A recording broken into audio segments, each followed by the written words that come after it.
Olá! Meu nome é Christian Didier, sou oficial de justiça e bem-vindo a mais um Papo de Oficial de Justiça.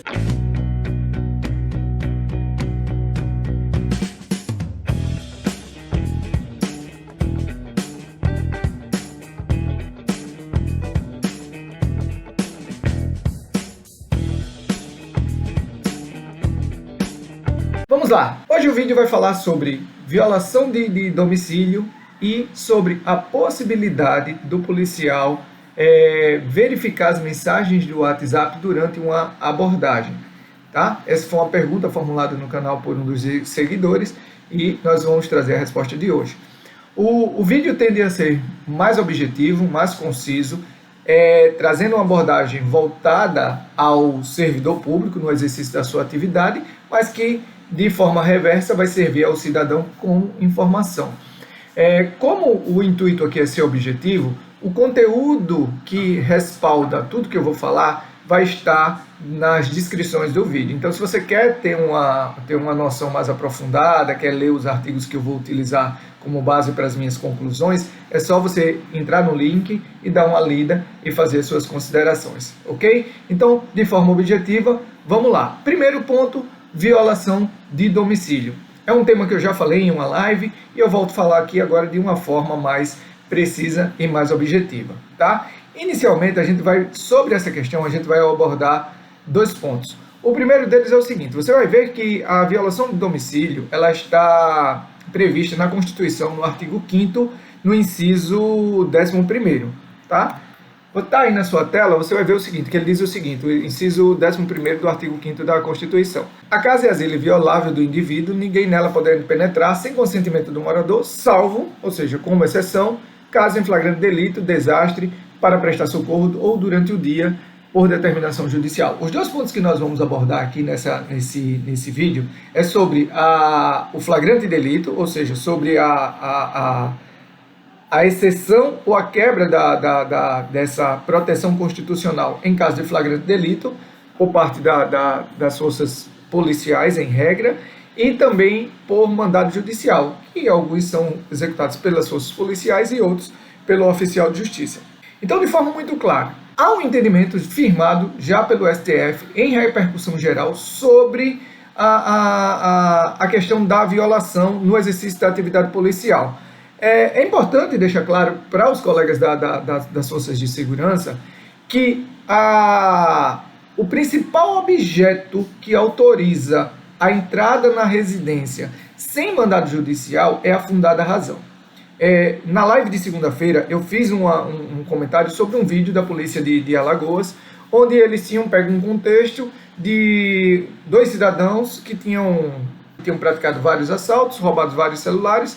Eles prenderam essas pessoas, encontraram os celulares, mas faltava a arma e a residência estava ali com a porta destrancada e todos os indícios levavam a crer que a arma estava dentro da residência. E aí eles adentraram, fizeram a busca e encontraram a arma. Ou seja, eles tinham as fundadas razões para executar essa ação dessa forma.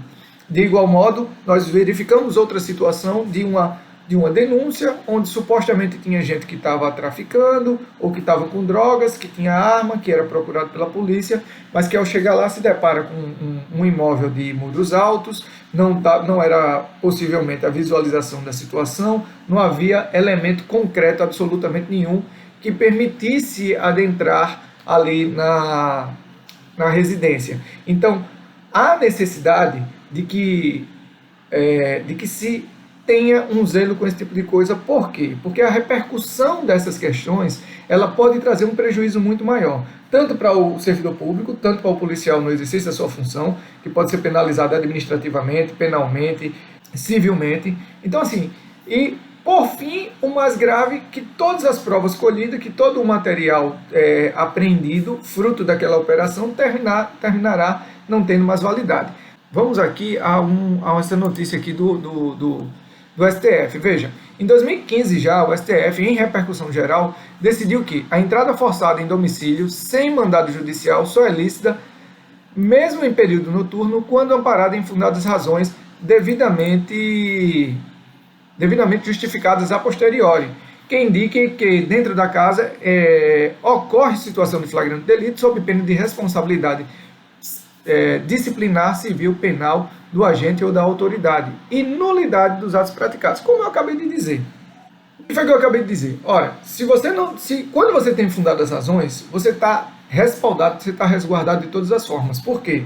Porque ainda que você entre e não encontre nada, no exemplo que eu acabo de dar, se você entrou, chegou lá, procurou a arma e não encontrou, mas você tinha as razões necessárias, você tinha os fundamentos que levaram você a ingressar ali na residência. Então você está resguardado, não tem problema absolutamente nenhum. Mas quando você pratica uma ação sem as razões, olha, eu sou muito claro, eu compreendo perfeitamente, eu tenho a noção exata do que é estar em ação, o que é às vezes você, em razão do contexto ali, com o receio de perder, de combater, de cumprir o seu mundo, de cumprir a sua atividade de forma justa e correta, às vezes faz com que você se precipite e termine adentrando ali. Ainda que você tenha tido um resultado, você vibra, você torce por aquele resultado, mas não adianta se houve essa falha anterior, houve essa violação de direito anterior, que aí tudo vai por água abaixo. Ou seja, você termina sendo prejudicado e o resultado da operação termina por resultar dar com burros na água, né? Porque vai haver, como mesmo diz o posicionamento do STF, a nulidade dos atos praticados. Beleza? Então, de forma objetiva, em relação à ação policial, coloca na cabeça, pelo amor de Deus, vai entrar, entra, não tem problema, cumpre, bota para moer, porque é o anseio da sociedade, o combate à marginalidade, à criminalidade. Mas não vamos dar margem para que essas pessoas, que esses marginais se resguardem, se amparem dentro de um direito que vem para proteger a população brasileira, para encobrir ou para resguardar uma ilegalidade, um crime, como é o caso. Então, se a gente agir um pouco mais moderado, de uma forma mais objetiva, de uma forma com maior bom senso, o resultado vai ser muito mais eficaz e nós, servidores públicos, estaremos resguardados. Beleza, gente? O segundo ponto sobre a questão da inviolabilidade do domicílio diz respeito ao cumprimento de ordens ou de mandados com mandado judicial. Esse só pode se dar durante o dia, e aí há um questionamento, há uma discussão, que é sobre a necessidade de que a ordem de entrada esteja expressa. Ou seja, eu, oficial de justiça, ainda que eu esteja como mandado de busca e apreensão de algum bem, de um veículo, de alguma coisa, com a interpretação da Constituição, ela é restrita, ou seja, ela é fechada, ela não dá margem a muita coisa. Então, quando a Constituição se refere à ordem judicial, aqui no inciso 11, quando ela diz assim, durante o dia, por determinação judicial, não pode ser, ou a interpretação mais aceita hoje, é que não é qualquer ordem judicial. Ainda que seja uma busca e apreensão e esteja pressuposto, eu particularmente entendo que a ordem já estaria revestida dessa autorização, dessa autonomia de nós entrarmos ali na residência. Mas a interpretação restritiva impõe que essa ordem ela seja expressa. O juiz tem que determinar, tem que autorizar o uso da força, o uso do arrombamento, para que a gente possa adentrar. Então, vai cumprir uma ordem judicial, vai haver a necessidade de adentrar ali no imóvel, seja porque não tem ninguém, seja porque o morador se recusou a fazer a entrega de forma pacífica e espontânea. Então, liga para o magistrado ou suspende a diligência, vai atrás da ordem e com ela em mãos você dá o efetivo cumprimento. Beleza? Vamos ao próximo ponto. Um seguidor do canal veio e fez a seguinte pergunta. Ora, o policial durante uma abordagem pode mexer no celular, pode ir lá e verificar? Ele não perguntou isso, mas eu vou interpretar dessa forma. Pode o policial mexer lá no WhatsApp do cidadão? Então, alguns pontos. O primeiro ponto é o seguinte: a revista pessoal, ela é legalmente autorizada, ou seja, o policial, as forças de polícia, no exercício de suas funções, elas têm o amparo legal, eles são revestidos de legalidade para fazer essa revista pessoal. É um inconveniente necessário. Por quê? Porque a criminalidade cresce a cada dia, não há como fazer essa distinção na rua, ninguém sabe exatamente quem é honesto e quem não é honesto. Então o trabalho ostensivo, o trabalho de prevenção, principalmente da Polícia Militar, ele é de suma importância. E nós, quanto cidadãos, quanto população, precisamos às vezes compreender essas ações. Por quê? Porque o intuito, o objetivo daquela ação é justamente a nossa proteção. Então, se você é honesto, se você é trabalhador, se você não tem nada a temer, não há por que você resistir ou criar embaraço em relação a isso. Perfeito. Então, abordou aquela liturgia, mãozinha para cima, foi feita a revista e tudo mais. Onde é que está isso? Código de Processo Penal. Está aí na tela para você. Artigo 244. A busca pessoal independerá de mandado no caso de prisão ou quando houver fundada suspeita. Ou seja, houve um contexto que levou a uma abordagem, então a polícia está autorizada legalmente para fazer a revista. Fez a revista e tudo mais e tal. Terminou, pegou seu celular, entregou ali na sua mão e diz: amigo, o celular está travado.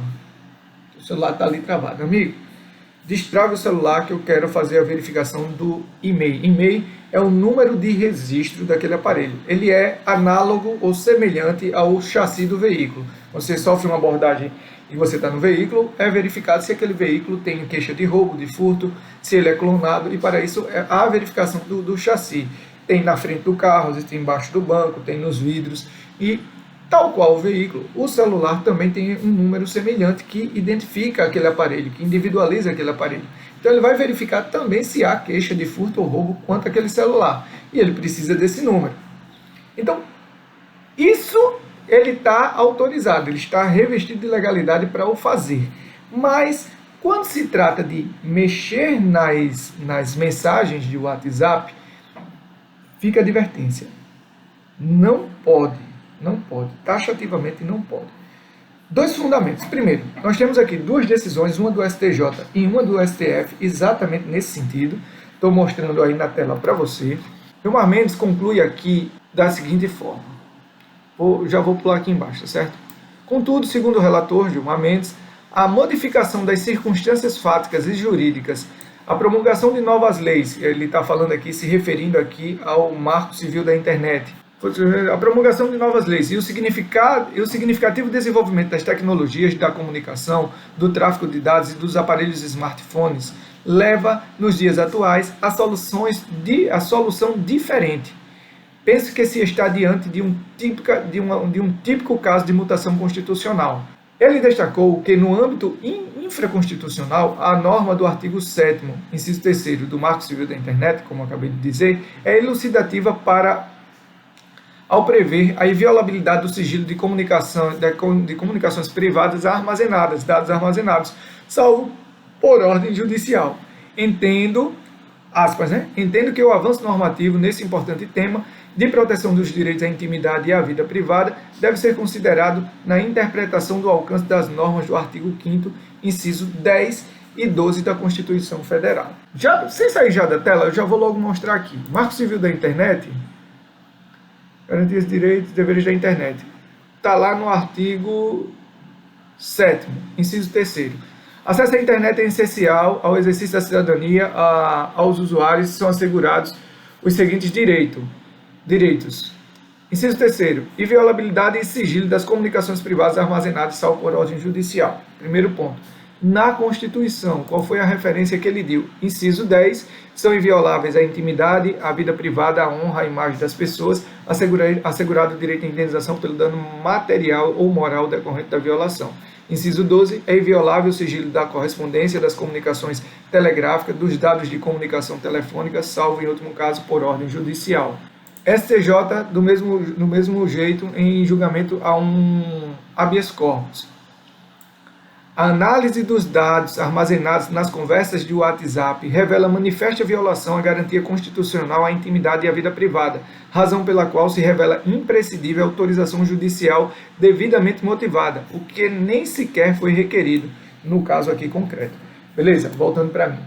Gente, colega, amigo, policial militar, policial civil, policial federal, policial rodoviário federal. Você está em ação, abordou, está revestido ali de suspeitas, maravilha. Se for o caso, você vai apreender o celular do cara com as razões fundamentadas necessárias, vai levar para a delegacia, vai apresentar. O cara, o maior indício disso, amigo, desbloqueia aqui que eu quero verificar o meio do seu celular. Não, não vou desbloquear não.